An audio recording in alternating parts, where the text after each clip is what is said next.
Meanwhile, the Canadian Prime Minister called upon Canadians to stand strong. Make no mistake, America.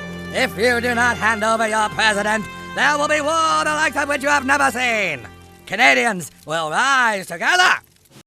I recently made a video on the absolute clown world that Canada has descended into with its recent election and how President Donald Trump may just have trolled the country into annexation by Uncle Sam. And you can find a link to that video in the description. But what today we'll be examining is what I believe to be a compelling premise. And that is, could the United States and Canada, who share massive trade ties, integrated infrastructure, and a long history as standing allies, well, could they face potential conflict? At first glance, conflict between the US and Canada, well, it seems quite implausible.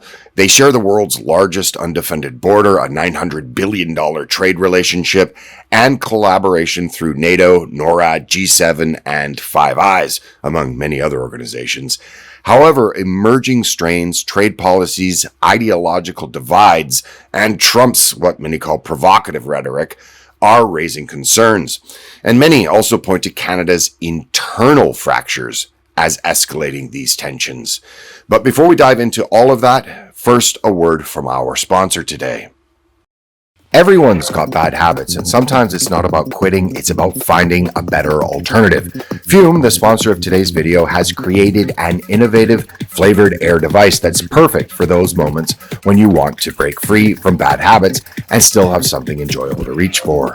Fume's award-winning flavored air device allows you to draw flavor into your mouth, and it's not a vape, it's an alternative that can help you quit bad habits, and it can be used anywhere as there's no electronics, vapor, or combustion. There's not even any batteries. There's no nicotine, and it's not addictive, and it does come at a fraction of the cost of those habits that you're looking to leave behind.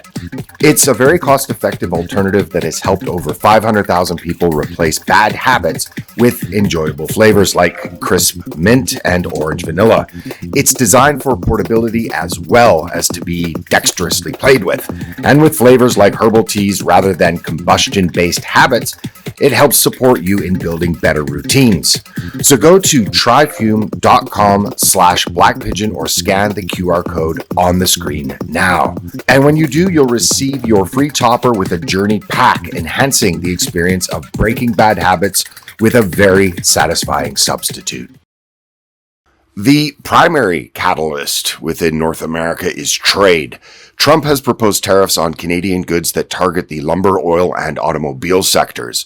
And Canada, for its part, sends 75% of its exports to the United States and could face enormous economic strain amid an already shaky economy, stagnant wages, and a very high cost of living.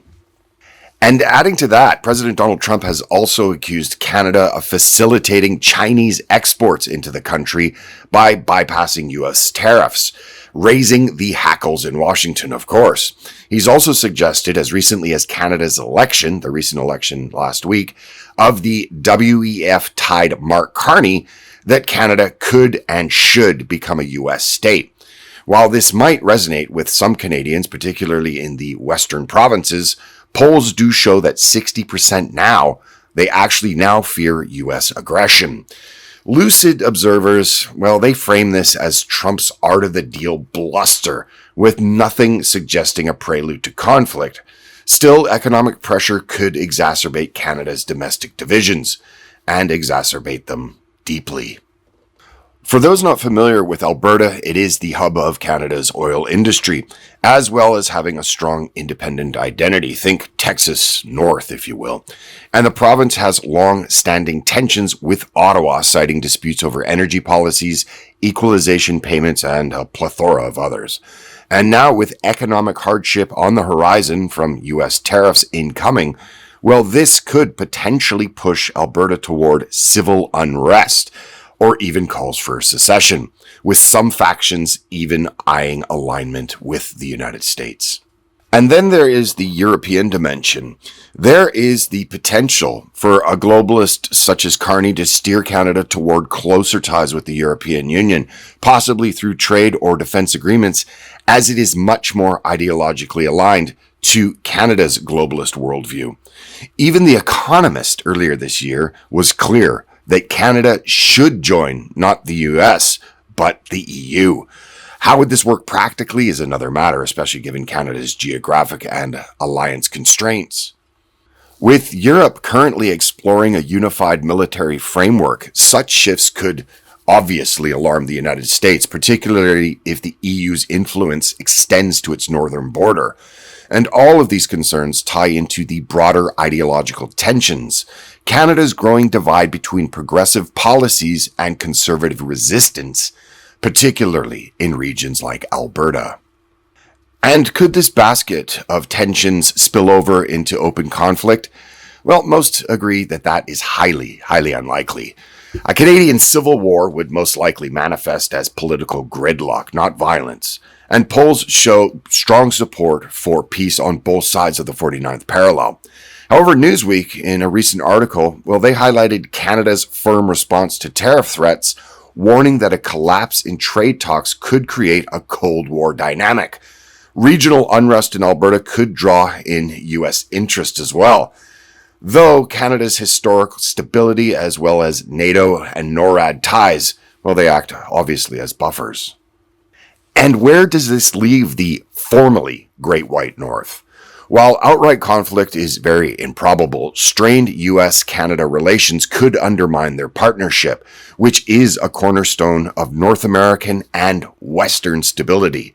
But let's be clear, Canada's internal divide suggests that economic pressures through tariffs, combined with ideological clashes under Carney's leadership, they could fuel unrest in regions like Alberta and other provinces in the West. And the erosion of trust could have Canada and its southern neighbor weaken cooperation on Western projects in places like Israel, organizations like NATO, as well as countering the global boogeyman China. And why does all of this matter? Well, because the US and Canada's alliance shapes not just regional, but global security and trade. Down the road, it's really hard reading the tea leaves on how Trump's tariff policies will affect the country, as well as Carney's expected far left and globalist view of governance.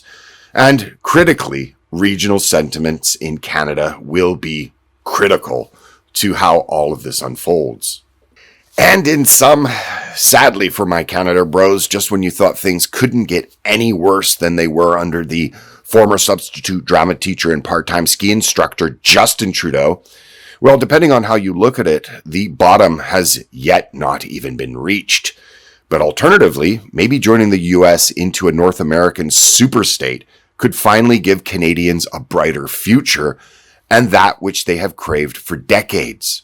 More attention on the global stage by being part of the US rather than constantly in its shadow. Either way, the nation is heading toward turbulent waters. So what do you think? Are Canada's internal divisions a very serious risk, or is all of this hyperbolic?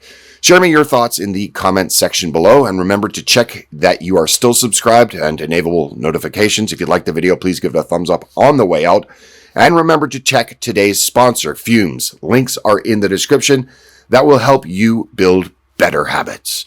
With that said, thank you very much, and I will see you in the next video. Bye for now.